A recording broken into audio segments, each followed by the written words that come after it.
दोस्तों, छठ पूजा के दिन गुजरात के मोरबी में एक बड़ा हादसा हुआ था।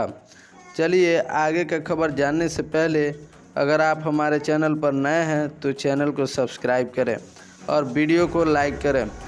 देर न करते हुए आइए खबर पर चलते हैं। मोरबी पुल रानी साहिबा ने बनवाया था। यह एक टूरिस्ट हब बन गया था जहां पर लोगों को रस्सी वाले पुल का आनंद लेने के लिए आते थे।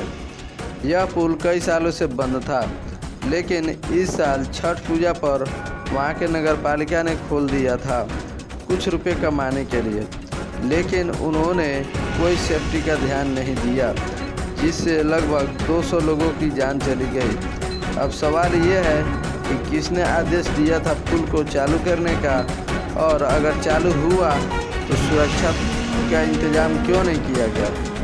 इन 200 लोगों का जिम्मेदार कौन है? इस सवाल को नेहा सिंह राठौर ने अपने लोकगीत के माध्यम से पूछा है, जो सीधे मोदी जी पर सवाल उठ रहा है कि गुजरात में क्या बात, क्योंकि मोदी जी गुजरात मॉडल की बात करते हैं।